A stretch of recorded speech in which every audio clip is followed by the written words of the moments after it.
Le Seigneur soit avec vous. Évangile de Jésus-Christ selon saint Luc. Gloire à toi, Seigneur. En ce temps-là, Jésus déclarait à ses disciples : « Je vous le dis à vous qui m'écoutez, aimez vos ennemis, faites du bien à ceux qui vous haïssent, souhaitez du bien à ceux qui vous maudissent, priez pour ceux qui vous calomnient. À celui qui te frappe sur une joue, présente l'autre joue.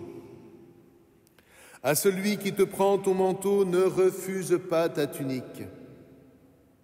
Donne à quiconque te demande, et à qui prend ton bien, ne le réclame pas. Ce que vous voulez que les autres fassent pour vous, faites-le aussi pour eux. Si vous aimez ceux qui vous aiment, quelle bénédiction vous doit-on ? Même les pécheurs aiment ceux qui les aiment. Si vous faites du bien à ceux qui vous en font, quelle bénédiction vous doit-on ? Même les pécheurs en font autant. Si vous prêtez à ceux dont vous espérez recevoir en retour, quelle bénédiction vous doit-on ? Même les pécheurs prêtent aux pécheurs pour qu'on leur rende l'équivalent. Au contraire, aimez vos ennemis, faites du bien et prêtez sans rien espérer en retour. Alors, votre récompense sera grande et vous serez les fils du Très-Haut, car lui, il est bon pour les ingrats et pour les méchants. Soyez miséricordieux comme votre Père est miséricordieux. Ne jugez pas et vous ne serez pas jugés. Ne condamnez pas et vous ne serez pas condamnés. Pardonnez et vous serez pardonnés. Donnez et l'on vous donnera. C'est une mesure bien pleine, tassée, secouée, débordante, qui sera versée dans le pan de votre vêtement. Car la mesure dont vous vous servez pour les autres servira de mesure aussi pour vous. Acclamons la parole de Dieu. Louange.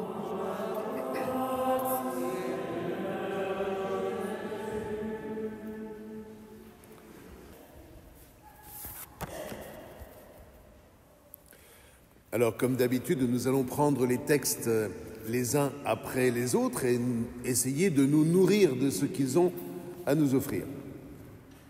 Alors déjà, magnifique récit tiré du premier livre de Samuel. Ce texte nous en dit déjà très long sur ce qu'est la véritable liberté. Or, il n'y a de véritable liberté que dans le cadre d'un véritable combat spirituel. C'est bien beau de prêcher la liberté, etc., de la réclamer, de la revendiquer. Si tu savais ce que c'était que la vraie liberté, tu baisserais d'un ton et tu serais plus humble. Écoutons le récit, parce qu'un récit vaut toujours mieux que des milliers d'explications. Alors que son ennemi, Shaoul, qui est parti pour le tuer, 3000 soldats contre un seul, ça va le faire. Alors que son ennemi est livré entre ses mains, alors qu'il peut, parce que Shaoul est endormi, d'un seul coup de lance, l'éliminer. Ça, c'est le rêve de bien des politiques aujourd'hui. Bon. Mais, parce que Shaoul est le Messie de Dieu, le Messie de l'Éternel, David décide de dire non à sa pulsion meurtrière. Ça, c'est la liberté. Il le fait non pas au nom de ses valeurs, parce qu'au nom de ses valeurs, il l'aurait trucidé. Il le fait au nom de la justice de l'Éternel. Et voilà, frères et sœurs, ce qu'on appelle dans la Bible une figure. Une figure.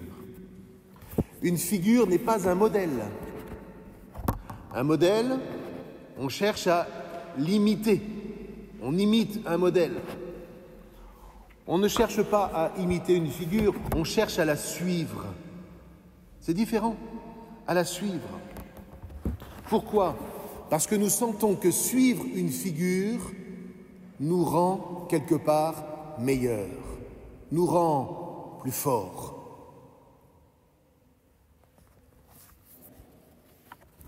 Première lecture. David, une figure à suivre.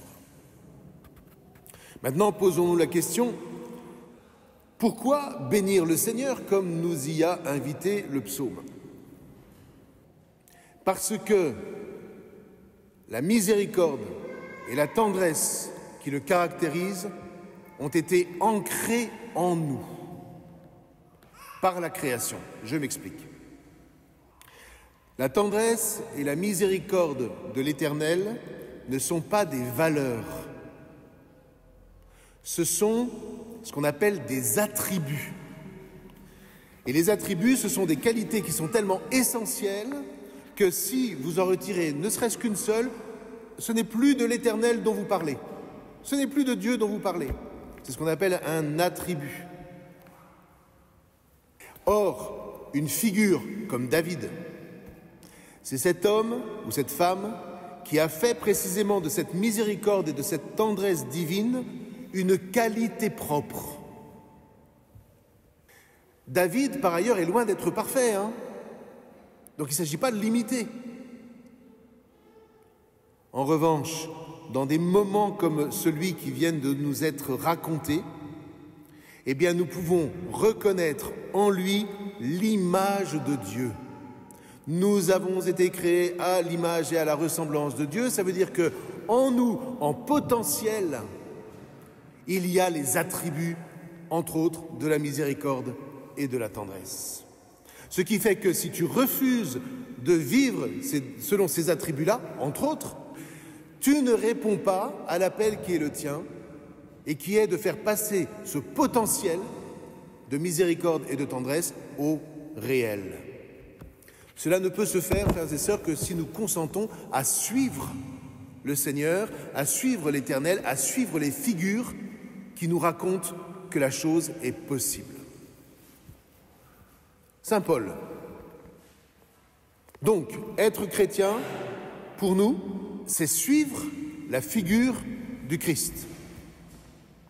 Adam, nous a dit Saint Paul, devint un être vivant, si on veut, mais aujourd'hui c'est un petit peu, c'est pas très clair l'expression.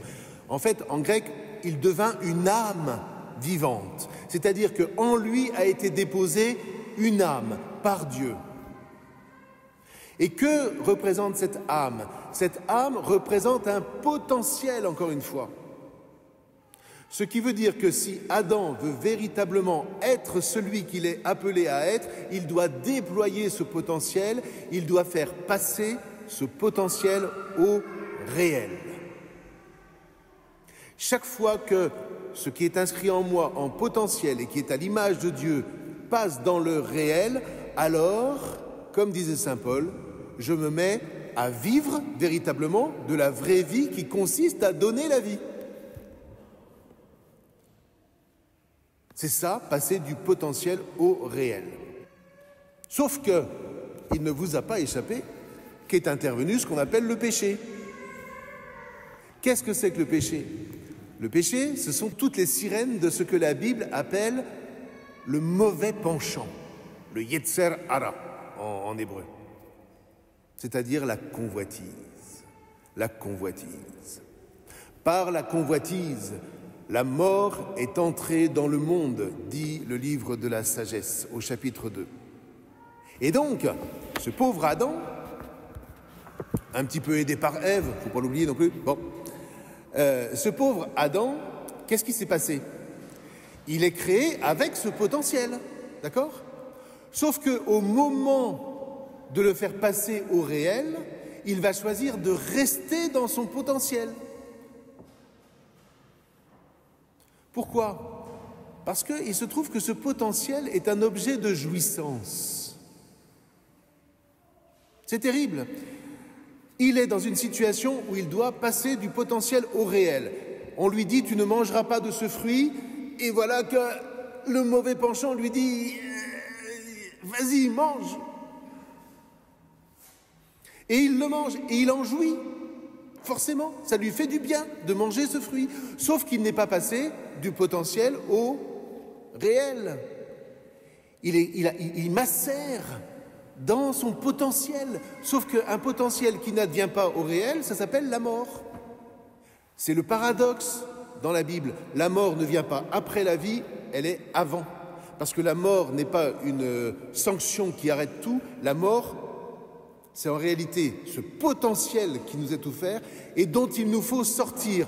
La vie chrétienne, frères et sœurs, consiste, retenez au moins ça, toujours de passer de la mort à la vie. Point final. Si vous avez pigé ça, vous avez tout pigé. Et la mort, encore une fois, c'est pas ce qui est après la vie.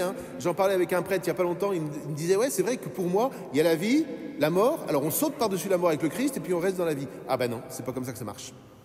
Il faut que toute ta vie, tu t'exerces à sortir des pulsions de mort, à sortir de ton potentiel pour vivre. Et si tu fais ça, c'est prodigieux parce que tu fais déjà l'expérience de la vie éternelle. L'expérience qui t'est donnée de vivre dès ici-bas, c'est que chaque fois que tu choisis de mettre en œuvre l'image de Dieu qui est en toi comme une caractéristique, dans ton essence même d'homme, tu entres déjà dans la vie éternelle et cela ne te sera jamais enlevé. Maintenant, on n'est pas, encore une fois, dans le monde des bisounours. Et il se trouve que, encore une fois, eh bien, passer du potentiel au réel, c'est un combat. C'est un combat. Quand on reste dans son potentiel, parce qu'on refuse de renoncer à la jouissance de la convoitise, de renoncer aux jouissances de l'argent roi, de renoncer aux jouissances du pouvoir, de renoncer à manipuler, si ça peut nous intéresser. Combattre spirituellement, c'est aussi renoncer à la jouissance de la vengeance. Je vais vous donner un petit témoignage. Ça fait partie de ma vie, vraiment. Il y a quelques années, j'étais à Toulon, et voilà que quelques sœurs, de ma propre communauté d'ailleurs, commencent à me calomnier. Et voilà que j'ai été accusé de vol, d'avoir détruit la paroisse, etc., etc., etc., etc. En plus, mes propres chefs, mes propres responsables, prenaient ce que disaient ces sœurs pour argent comptant. Vous imaginez ? Ça vous est bien arrivé dans ces cas-là? Vous êtes toujours en train de refaire le film en vous disant « je vais faire ci, je vais faire ça, je vais répondre ci, je vais répondre ça ». Non? Je vais me défendre. Et puis tout d'un coup, parce que je fais cet exercice d'apprendre l'Évangile par cœur. Or, le passage que nous avons lu ce dimanche, précisément, je l'ai appris par cœur. Et tout d'un coup, je suis en train de répéter « Aimez vos ennemis. Faites du bien à ceux qui vous haïssent. » Ah ben mon Dieu, j'étais en plein dedans. Souhaitez du bien à ceux qui vous maudissent. Priez pour ceux qui vous calomnient. Croyez-moi si vous voulez, rien que d'apprendre ces quelques versets, ça m'a libéré. Ça m'a libéré de ce désir de vengeance, de me justifier, qui m'entraînait en fait à rester dans mon potentiel, à ne compter que sur moi pour révéler, je ne sais pas quoi, voilà.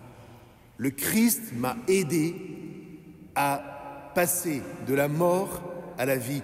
Il a été mon secours pour passer du potentiel qui était en moi au réel. Croyez-moi, si vous voulez, ce n'est qu'un témoignage. À partir de ce moment-là, j'ai été complètement libéré. Voyez, passer du potentiel au réel, c'est un combat.